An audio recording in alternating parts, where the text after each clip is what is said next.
All right, welcome back to another episode of DIY with Uncle Jack. Today we're going to be talking about Sissy bars. I got one from Viking bags, and we're going to open this thing up and take a look and give you my first impression. All right, here we go. We're going to unbox this bad boy and take a look. Taste the Rockies. Let's go. This thing's heavy. I'm thinking 15, maybe 16 pounds. It feels like it's got some girth to it. Let's give it a go.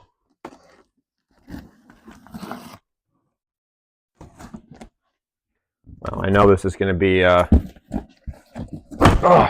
wow, the least impressive box opening here. Oh, but here we go. Look at this.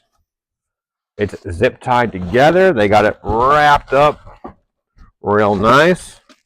Looks like I got my seat cover here. Well, these zip ties are kind of holding it in place.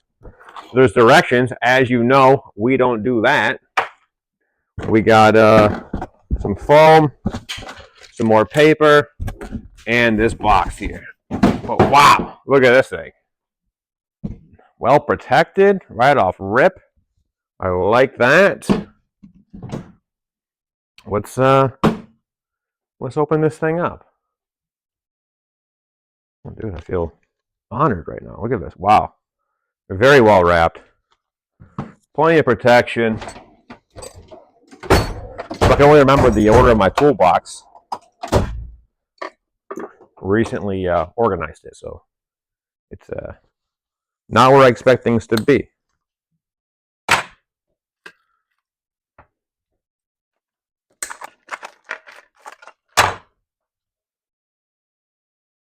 All right, let's get this thing open here.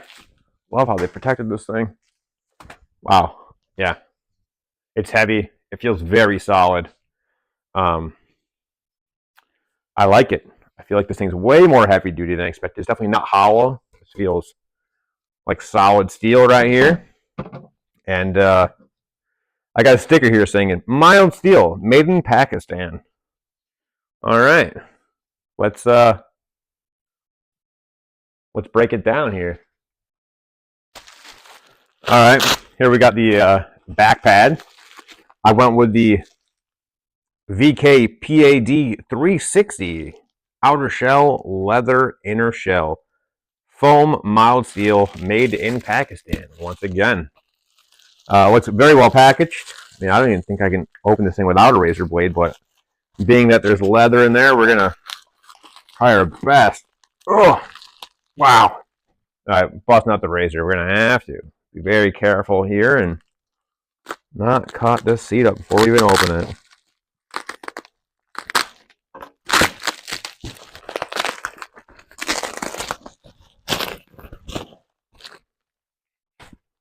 All right, little hardware package right here. Cut that bad boy out of there.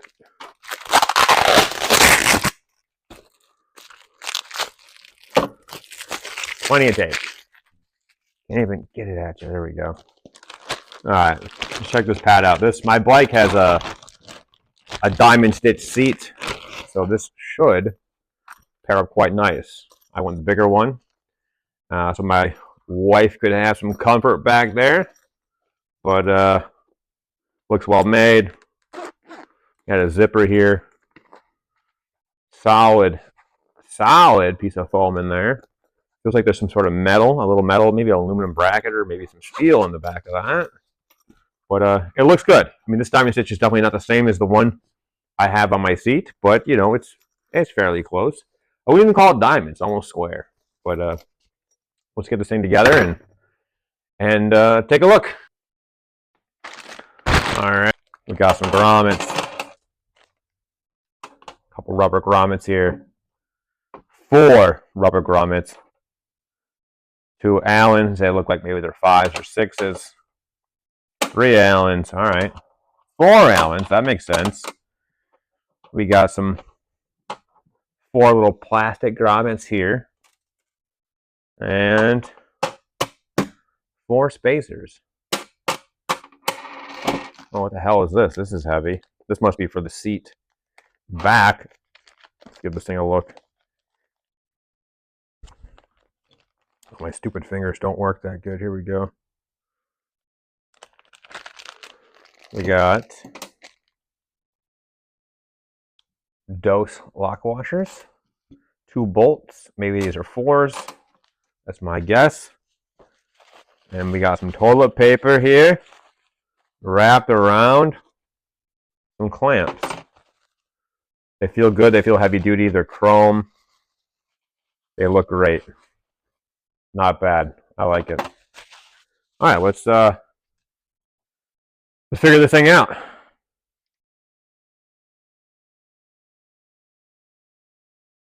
All right, the reason I went with the Viking bags Sissy bar was the reviews look decent.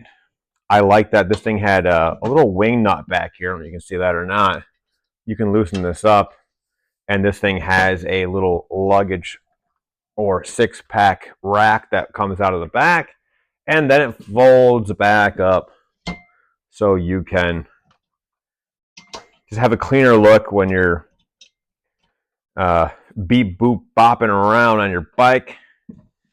I like that it's a little more versatile. It's not fixed. I can move it up, I can move it down, and this pad should look, oh shit, I don't want to scratch out too much, but this pad should feel real comfortable for the passenger. And yeah, it was super affordable. I think this whole package ran me around 214 bucks. It feels very heavy duty. It feels well made. The leather, well, it smells more like pleather to me than leather. But let's see.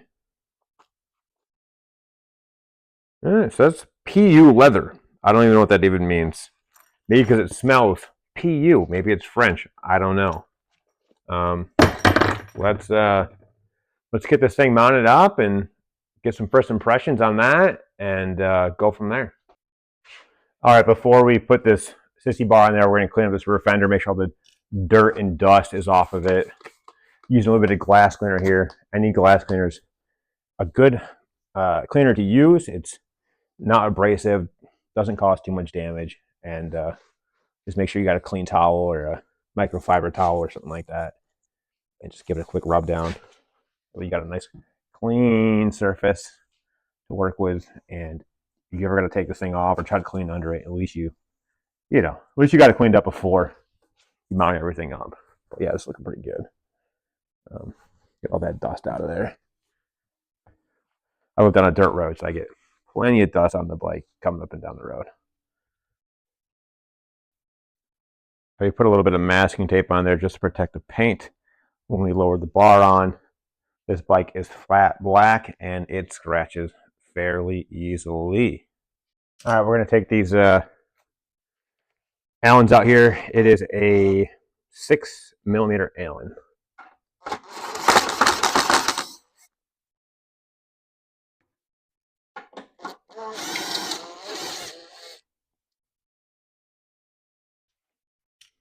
Same thing on the other side.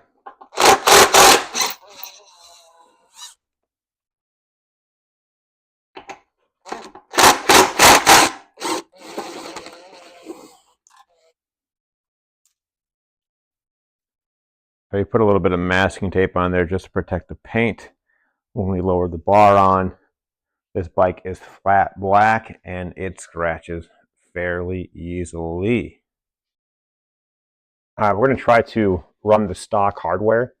It's just a little bit cleaner, and the bolts that came with the Viking bag are a bit longer, so we might not be able to, but there's your comparison right there. And I like the look of these spacers right here. So these don't quite fit in there. They kind of hit the head. So we might have to just try to find a nicer bolt like this and run it through. I don't particularly like this hardware. It's not bad by any means, but I think the OEM one looks so much cleaner. So we're going to try to go with that. If we got the space, if not, we'll see where we get with it. We might have to use the provided bolts. All right, so what we're running to is the Stock hardware is too short to get through everything. It's just not long enough. So I'm thinking what we do is we round off this applied bolt. We kind of take this thing to the grinder and we just kind of grind off these edges, and then it should be able to sit down more recessed into this spacer right here, and it's just going to be a much cleaner look if we can get that going on. We just got to try to do it right, and if not, we're going to have to run up to Ace and get some nice bolts that will fit right in there. I'm totally okay with taking a chance on these. If it doesn't turn out good, we just won't go with it. But I think we can clean them up pretty good in the grinder. It's so close. We're just pulling a little edge off right here to get it down in there. I mean, if you look, it is very close to fitting. So a little bit of work, and we can save these things and just have a little bit cleaner of a look. That's the goal. All right, let's get this thing turned on. Guards down, safety first.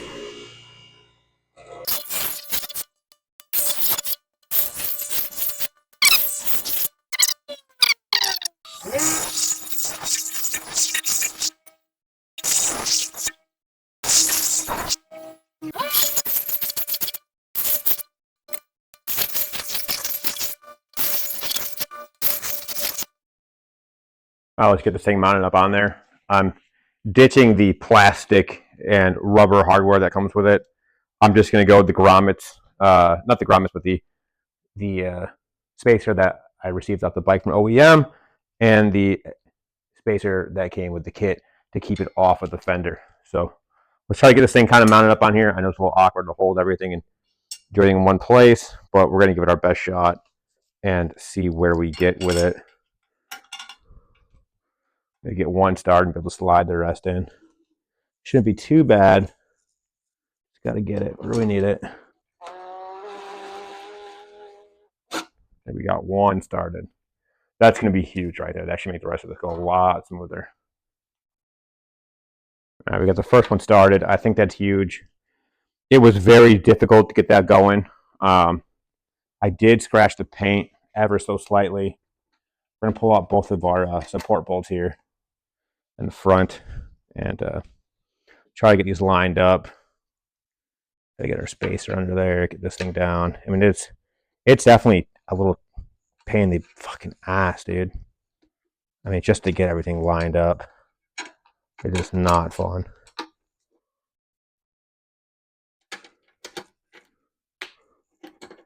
And like, you don't want to cross thread these bolts. I mean, you want to be able to take this thing on and off. It is definitely one of those accessories I wouldn't try to remove and take on and off on the regular.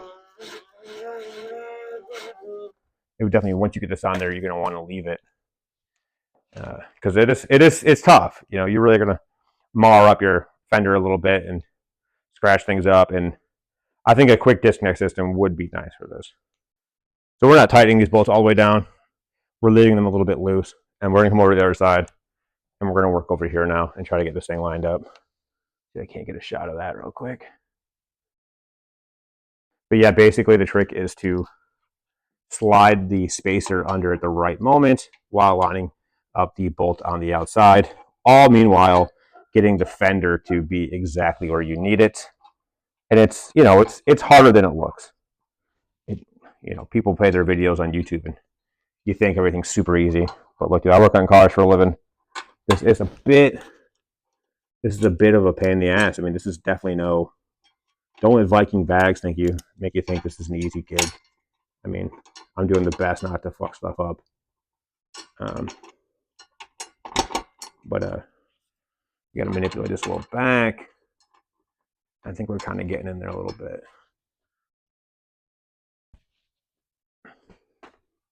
To be fair, it's kind of nice to have the gun on there. It gives me a little bit of something to push on to kind of line things up.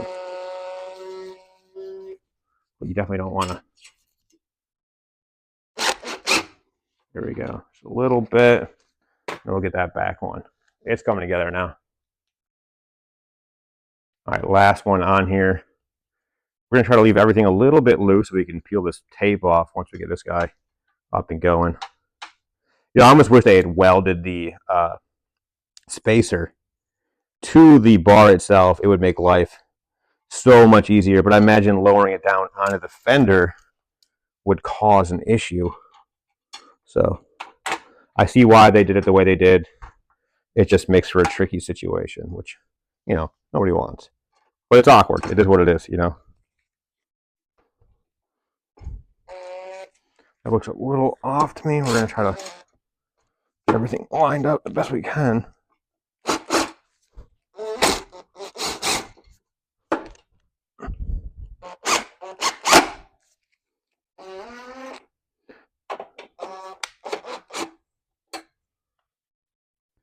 Definitely don't want that to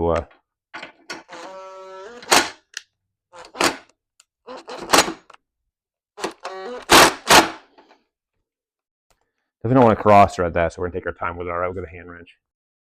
All right, it looks like that's actually in there as straight as it's gonna be. We're gonna snug them up.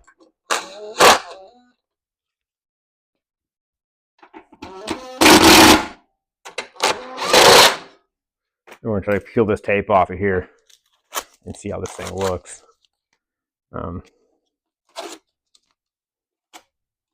Might need to loosen it a little bit just to get the tape off. But yeah, putting the tape on was definitely clutch. You would have scratched the shit out of this thing if you didn't. And, I don't care if you do this all day long or not. It was a bit of a pain in the ass. I mean, this was definitely just getting everything to line up just right. And, these aftermarket stuff is never going to be perfectly sized. You're going to have to do a little bit of bending, a little bit of twisting. You're going to have to force things a little bit. Not a lot, but, it's just not going to be, even OEM, I mean, something like this, nothing's ever forged perfectly or cut just the way you need it. But it looks like everything's kind of coming apart here. Not a big deal. Pretty close right now. I think that's a good amount. Snug, but not overly tight.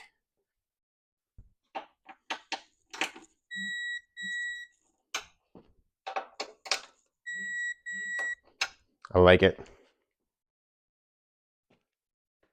All right, we're going to talk about the backrest a little bit. I'm not a fan of the diamond. I think it's just squares that are put sideways.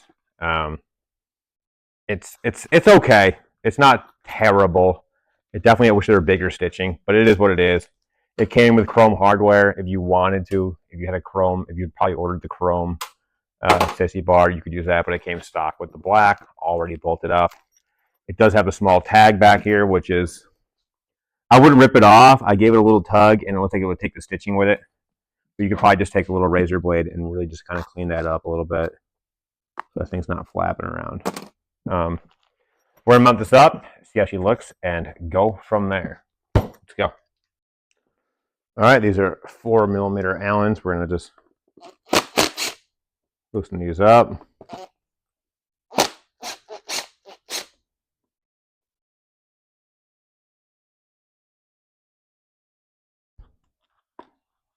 They're fully adjustable. You can slide them in and out. I kind of feel like we're going to see if we can't just get them started a little bit and then try to, well, there you go. Yeah, it came right out. Looks like it's maybe a wood backing on this. It's hard to tell. I'm going to peel them right off of there and stick this on there.